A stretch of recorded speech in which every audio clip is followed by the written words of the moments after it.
Hey guys, welcome back to my YouTube channel Journey with Sudha Ranjit.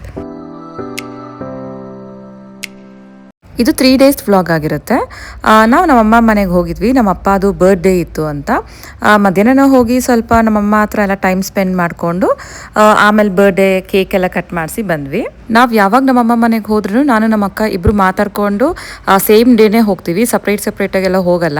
ಯಾಕಂದರೆ ಒಂದೇ ಸತಿ ಹೋದರೆ ನಮಗೂ ಎಲ್ಲನೂ ಟೈಮ್ ಸ್ಪೆಂಡ್ ಮಾಡೋಕ್ಕೂ ಚೆನ್ನಾಗಿ ಅನಿಸುತ್ತೆ ಮಾತಾಡಿಕೊಂಡು. ಹಾಗಾಗಿ ನಾವೆಲ್ಲ ಒಂದೇ ಸತಿ ಪ್ಲ್ಯಾನ್ ಮಾಡ್ತೀವಿ ಹೋಗೋಕ್ಕೆ. ನಾನು ಬೆಳಿಗ್ಗೆ ಹೋಗಿ ರಾತ್ರಿ ಬಂದ್ಬಿಟ್ಟೆ ಆವತ್ತಿನ ದಿವಸ. 1 2 3 4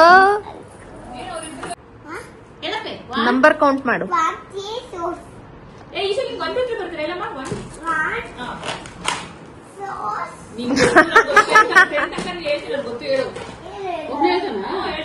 ಒಂದು ಇನ್ನೊಂದು ಮತ್ತೊಂದು ಮಗದೊಂದು.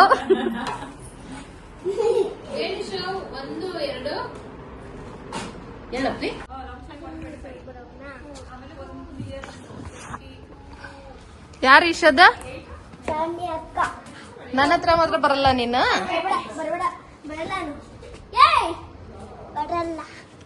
ಬರಲ್ಲ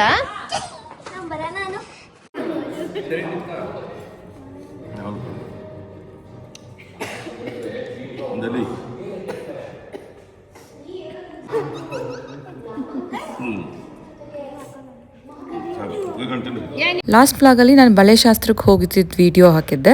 ಅವ್ರದ್ದೇ ಇವಾಗ ರಿಸೆಪ್ಷನ್ ಮತ್ತು ಮುಹೂರ್ತ ಇದೆ. ಅದಕ್ಕಂತ ನಾವು ಇವಾಗ ರೆಡಿ ಆಗ್ತಾ ಇದ್ದೀವಿ. ಅವ್ರು ನಮ್ಮ ಸ್ವಲ್ಪ ಕ್ಲೋಸ್ ರಿಲೇಟಿವೇ, ಹಾಗಾಗಿ ನಾನು ರಿಸೆಪ್ಷನ್ ಮತ್ತು ಮುಹೂರ್ತ ಎರಡೂ ಅಟೆಂಡ್ ಮಾಡೋದಿದೆ.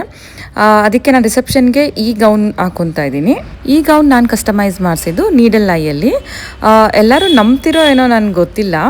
ಆ್ಯಕ್ಚುಲಿ ಈ ಗೌನ್ ಆಲ್ಮೋಸ್ಟ್ 6 years ಹಳೇದು. ನಾನು ಈ ಗೌನ್ ಕಸ್ಟಮೈಸ್ ಮಾಡಿಸ್ಕೊಂಡಿದ್ದು ಸಿರಿ ಫಸ್ಟ್ ಇಯರ್ ಬರ್ಡೇಗೆ. ಇದು ಆಲ್ಮೋಸ್ಟ್ 6 years ಆಗಿದೆ ಈ ಗೌನ್ಗೆ. ಈ ಡ್ರೆಸ್ದು ಡಿಸೈನ್ ಆಗಿರ್ಬೋದು, ಪ್ಯಾಟರ್ನ್ ಆಗಿರ್ಬೋದು, ಈ ಡ್ರೆಸ್ ತುಂಬಾ ಹಳೇದು ಅಂತ ಅನ್ಸೋದೇ ಇಲ್ಲ. ಇವಾಗೆಲ್ಲ ಟ್ರೆಂಡ್ ಯಾವ ಥರ ಇದೆ ಅದೇ ಥರನೇ ಇದೆ ಈ ಗೌನು. ನಾನು ಈ ಡ್ರೆಸ್ನ ಸಿರಿ ಬರ್ಡೇಗೆ ಹಾಕ್ಕೊಂಡಿದ್ದು. ಅದಾದಮೇಲೆ ಇವಾಗೇ ಟ್ರೈ ಮಾಡ್ತಾ ಇರೋದು. ಆಫ್ಟರ್ 6 long years ಆದಮೇಲೆ ನಾನು ಈ ಡ್ರೆಸ್ ಟ್ರೈ ಮಾಡ್ತಾ ಇದ್ದೀನಿ. ನನಗೆ ಫಿಟ್ ಆಗುತ್ತೋ ಅನ್ನೋದು ಡೌಟ್ ಇತ್ತು. ಹಾಕೊಂಡ್ಮೇಲೆ ಕರೆಕ್ಟಾಗಿ ಫಿಟ್ ಆಗ್ತಾ ಇತ್ತು. ಡ್ರೆಸ್ಸು ಅಷ್ಟೇ ಇವಾಗಿನ ಟ್ರೆಂಡ್ ಥರನೇ ಕಾಣ್ತಿತ್ತು. ತುಂಬ ಹಳೇದು ಅಂತೆಲ್ಲ ಏನೂ ಅನಿಸ್ತಾ ಇರಲಿಲ್ಲ, ಅಷ್ಟು ಚೆನ್ನಾಗಿತ್ತು. ಸಿರಿ ಫಸ್ಟ್ ಬರ್ಡೇಗೆ ನಂದು ಸಿರಿದು ಮ್ಯಾಚಿಂಗ್ ಔಟ್ಫಿಟ್ ಕಸ್ಟಮೈಸ್ ಮಾಡಿಸ್ಕೊಂಡಿದ್ವಿ. ಸಿರಿದು ಆಲ್ಮೋಸ್ಟ್ ಸೇಮ್ ಫ್ರಾಕೇ ಆಗಿತ್ತು, ಆದರೆ ಸ್ಲೀವ್ಸ್ಗೆ ಫೆದರ್ಸ್ ಥರ ಕೊಡಿಸಿದ್ವಿ. ತುಂಬಾ ಚೆನ್ನಾಗಿತ್ತು ಅವಳ ಫ್ರಾಕು. ನನ್ನ ಗೌನ್ಸ್ ಎಲ್ಲನೂ ಇದೇ ಥರ ಉಳ್ಕೊಂಬಿಟ್ಟಿದೆ, ರೀಯೂಸ್ ಮಾಡೋಕ್ಕೆ ಆಗ್ತಾ ಇಲ್ಲ. ಒಂದು ಗೌನ್ ರಿಪೀಟ್ ಮಾಡೋಕ್ಕೆ ಆಲ್ಮೋಸ್ಟ್ 5 to 6 years ಆಗ್ತಾ ಇದೆ. ಲಾಸ್ಟ್ ಮೂಮೆಂಟಲ್ಲಿ ಈ ಡ್ರೆಸ್ ಹಾಕ್ಕೊಳ್ಳೋಣ, ಸುಮ್ಮನೆ ಡ್ರೆಸ್ಸಸ್ ಎಲ್ಲ ಇಟ್ಟು ವೇಸ್ಟ್ ಆಗುತ್ತೆ ಅಂತ ನಾನು ಟ್ರೈ ಮಾಡಿದ್ದು. ಫಿಟ್ ಆದಾಗ ಸರಿ ಇದನ್ನೇ ಹಾಕ್ಕೊಳ್ಳೋಣ ಅಂದ್ಕೊಂಡು ಡಿಸೈಡ್ ಮಾಡ್ಕೊಂಡಿದ್ದು. ರಮ್ಯಕ್ಕ ಅವರು ಮದುವೆ ಅಟೆಂಡ್ ಮಾಡೋಕ್ಕೆ ಇಲ್ಲೇ ಬಂದು ರೆಡಿ ಆಗ್ತಾಯಿದ್ರು. ಅವ್ರಿಗೊಂದು ಸ್ವಲ್ಪ ಮೇಕಪ್ ಮಾಡ್ತಾ ಇದ್ದೆ ನಾನು. ಫೈನಲ್ ಟಚ್ ಮಾಡ್ತಾ ಇದ್ದೀನಿ, ಬ್ಲಷ್ ಮತ್ತು ಹೈಲೈಟರ್ ಹಾಕಿ. ನಾವಿಬ್ಬರು ಯಾವಾಗಲೂ ಇದೇ ಥರ ಮಾತಾಡ್ಕೊಂಡೇ ರೆಡಿ ಆಗ್ತೀವಿ. ನಾನು ಅವ್ರಿಗೆ ಮೇಕಪ್ ಮಾಡ್ತಾ ಇದ್ದೀನಿ. ಅವ್ರು ನನಗೆ ಹೇರ್ ಸ್ಟೈಲ್ ಆಗಿರ್ಬೋದು, ಸ್ಯಾರಿ ಡ್ರೇಪಿಂಗಲ್ಲಿ ಎಲ್ಲ ಹೆಲ್ಪ್ ಮಾಡ್ತಾರೆ. ಯಾಕಂದರೆ ಅವ್ರು ಸ್ಯಾರಿ ಡ್ರೇಪಿಂಗ್ ತುಂಬಾ ಚೆನ್ನಾಗಿ ಮಾಡ್ತಾರೆ. ಎಲ್ಲರದು ರೆಡಿ ಆಗೋಷ್ಟರಲ್ಲಿ ಆಲ್ಮೋಸ್ಟ್ 7 o'clock ಆಗಿತ್ತು. ಮಾರ್ಚ್ ಮಾಡ್ತಾ ಇದೆಯಾ?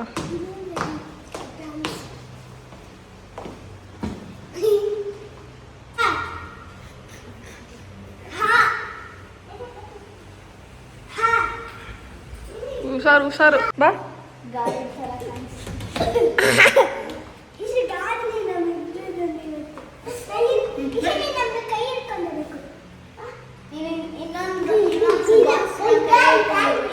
ಜಾನು, ಸಿರಿ, ಈಶುದು ಎಲ್ಲರದು ರೆಡಿಯಾಗಿತ್ತು. ಅವ್ರು ಸುಮ್ಮನೆ ಹಿಂಗೆ ವೀಡಿಯೋಸ್ ಎಲ್ಲ ಮಾಡ್ಕೊತಾ ಇದ್ರು. ನನ್ನ ಗೌನ್ ಒಳಗಡೆ ಇನ್ನೊಂದು ಕ್ಯಾನ್ ಥರ ಒಂದು ಕೊಟ್ಟಿದ್ರು. ಅದು ಸಪ್ರೇಟ್ ಡ್ರೆಸ್ಸು ಒಳಗಡೆ ಇನ್ನರ್ ಥರ ಅದು ಹಾಕ್ಕೊಂಡು ಮೇಲೆ ಗೌನ್ ಹಾಕೊಳೋದು. ಅದು ಹಾಕ್ಕೊಂಡ್ರೆ ತುಂಬ ಹೆವಿ ಆಗಿಬಿಡುತ್ತೆ ಅಂತ ಅದು ಹಾಕ್ಕೊಂಡಿಲ್ಲ. ಔಟರ್ ಪಾರ್ಟ್ ಗೌನ್ ಮಾತ್ರ ನಾನು ವೇರ್ ಮಾಡಿದ್ದೆ. ಆವಾಗ ನಮ್ಮದೇ ಈವೆಂಟು ಸಿರಿ ಫಸ್ಟ್ ಇಯರ್ ಬರ್ಡೇ ಅಂತ ಸ್ವಲ್ಪ ಗೌನ್ನ ಬುಷಿಯಾಗಿ ಮಾಡೋಕ್ಕೆ ಹೇಳಿದ್ದೆ. ಇವಾಗ ಅಷ್ಟು ಬುಷಿ ಎಲ್ಲ ಬೇರೆಯವ್ರ ಮದುವೆಗೆ ಹಾಕೊಂಡೋದ್ರೆ ಚೆನ್ನಾಗಿರಲ್ಲ ಅಂತ ನಾನು ಅದನ್ನು ಹಾಕ್ಕೊಂಡಿಲ್ಲ, ಜಸ್ಟ್ ಔಟರ್ ಪಾರ್ಟ್ ಮಾತ್ರ ಹಾಕ್ಕೊಂಡಿದ್ದೆ.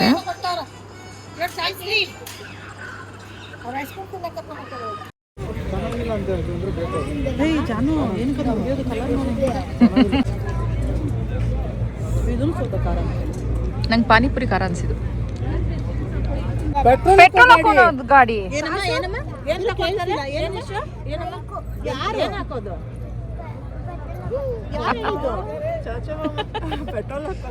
ಏನು ಇಶು ಏನು ಬಿಸಿಲ ಇಷ್ಟು ಜೋರಾಗಿ ಬರ್ತಾ ಇದೆ ಮಳೆ. ಅಷ್ಟೇ ಮೋಕ್ಷ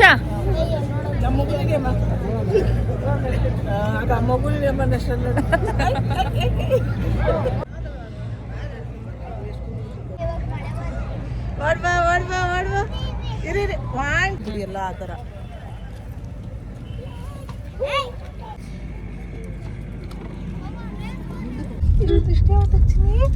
ನಗದ್ಬಿಟ್ಟು ಮಗ್ನೆ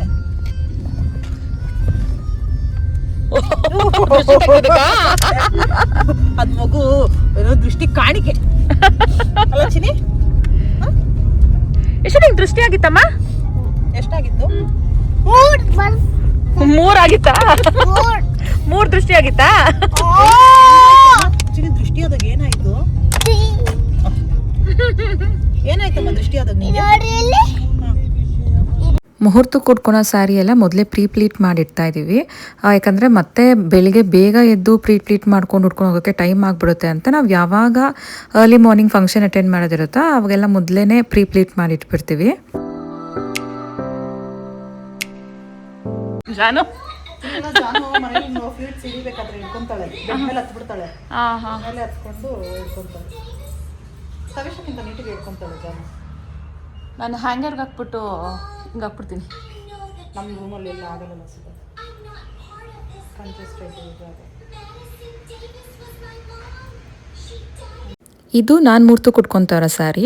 ಬೇಬಿ ಪಿಂಕ್ಗೆ ಆರೆಂಜ್ ಕಲರ್ ಬಾರ್ಡರ್ ಬಂದಿದೆ. ನಾವು ಕಂಚಿಗೆ ಹೋದಾಗ ಈ ಸ್ಯಾರಿ ಪರ್ಚೇಸ್ ಮಾಡಿದ್ದು. ಇದು ರಮ್ಯಕ್ಕ ಉಟ್ಕೊಂಡಿರೋದು, ನಮ್ಮತ್ತೆ ಉಟ್ಕೊಂಡಿರೋದು ಎಲ್ಲ ಕಂಚಿಯಲ್ಲೇ ತೊಗೊಂಡಿದ್ದು. ಕಂಚಿಯಲ್ಲಿ ಪ್ರಕಾಶ್ ಸಿಲ್ಕ್ಸಲ್ಲಿ ಈ ಸ್ಯಾರಿ ನಾವು ಪರ್ಚೇಸ್ ಮಾಡಿದ್ದು. ಟೇಸಲ್ಸ್ ಇದಕ್ಕೆ ಕ್ರೋಶದಲ್ಲೇ ಫ್ಲವರ್ಸ್ ಥರ ಹಾಕ್ಸಿದ್ದೆ, ಚೆನ್ನಾಗಿ ಕಾಣಿಸ್ತಾ ಇತ್ತು. ಮತ್ತು ಬ್ಲೌಸು ಇದು ಸ್ವಲ್ಪ ಸ್ಟ್ರೈಪ್ಸ್ ಥರ ಬಂದಿತ್ತು, ಮತ್ತು ದೊಡ್ಡ ಬಾರ್ಡರ್ ಇರೋದ್ರಿಂದ ನಾನು ಎಂಬ್ರಾಯ್ಡ್ರಿ ಎಲ್ಲ ಏನೂ ಮಾಡಿಸಿಲ್ಲ. ಜಸ್ಟ್ ಪ್ಲೇನ್ ಬ್ಲೌಸ್ ಹೊಲ್ಸ್ಕೊಂಡು ಆ ಬಾರ್ಡರ್ನೇ ಹೈಲೈಟಾಗಿ ಬ್ಯಾಕ್ಗೆ ಮತ್ತು ಸ್ಲೀವ್ಸ್ಗೆ, ಫುಲ್ ಸ್ಲೀವ್ಸ್ಗೆ ಬಾರ್ಡರ್ ಕೊಡ್ಸ್ಕೊಂಡಿದ್ದೆ.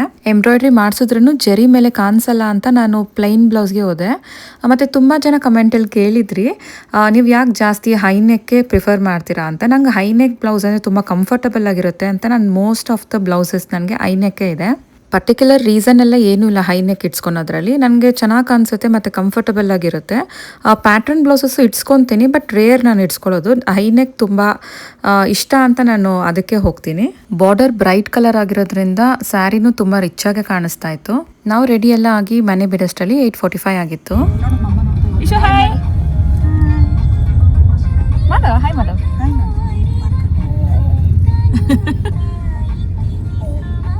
ಸ್ವಲ್ಪ ಜೋರಾಗಿ ಹೇಳು. ಹೇಳು. ನನ್ನ ಕಂಪ್ಲೀಟ್ ಲುಕ್ ಈ ಥರ ಆಯಿತು. ನಂಗೆ ಸ್ಯಾರಿ ತುಂಬಾ ಇಷ್ಟ ಆಯಿತು. ಎಸ್ಪೆಷಲಿ ಬಾರ್ಡರ್ ಅಂತೂ ತುಂಬಾ ಇಷ್ಟ ಆಯಿತು. ಫುಲ್ ಬ್ರೈಟ್ ಕಲರ್ ಆಗಿರೋದ್ರಿಂದ ತುಂಬಾ ರಿಚ್ಚಾಗಿ ಕಾಣಿಸ್ತಾ ಇತ್ತು. ನಾನು ಹೈನೆಕ್ ಏನಕ್ಕೆ ಪ್ರಿಫರ್ ಮಾಡ್ತೀನಿ ಅಂದರೆ ಈ ಥರ ಸ್ಟ್ರೈಪ್ಸು ಬ್ರೊಕೇಡ್ ಎಲ್ಲ ಬಂದಾಗ ಸುಮ್ಮನೆ ಬ್ಲೌಸ್ ವೇಸ್ಟ್ ಆಗುತ್ತಲ್ಲ ಮೆಟೀರಿಯಲ್ಲು, ನಾವೇನೇನೋ ಅದಕ್ಕೆ ಪ್ಯಾಟರ್ನ್ ಮಾಡಿಸ್ಬಿಟ್ರೆ ಅಂತ ನಾನು ಹೈನೆಕ್ಕೆ ಇಟ್ಸ್ಕೊತೀನಿ. ರಮ್ಯಕ್ಕ ಈ ಥರ ರೆಡಿ ಆಗಿದ್ರು. ರಮ್ಯಕ್ಕ ಸ್ಯಾರಿನೂ ರೇರ್ ಕಾಂಬಿನೇಷನು, ಎಲ್ಲೋಗೆ ಬೇಬಿ ಪಿಂಕ್ ಬಾರ್ಡರು. ಅದು ಒಂಥರ ಚೆನ್ನಾಗಿತ್ತು ಸೀರೆ.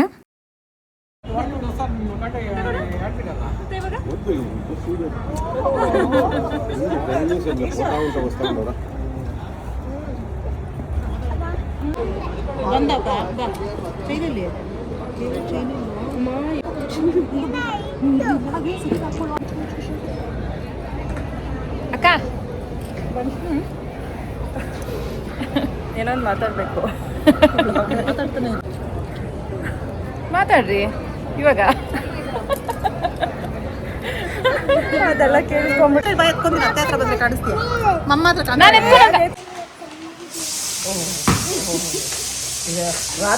ಇಶು ಏನದು?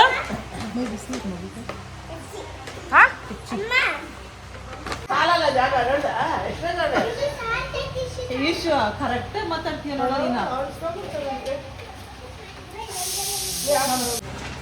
ಇಶು ನಂಗೆ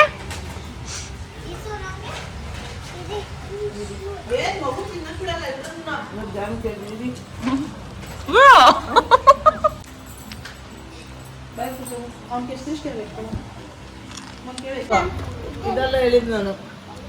ಏನ್ ಬೇಕು? ಏನಾದ್ರೂ ಹೆಸರು ಚಿನ್ನಿ? ಏನದು? ಕೆಚಪ್. ಕೆಚಪ್. ಹ್ಯಾಪಿ ಹೋಲಿ ಫ್ಲವರಾ?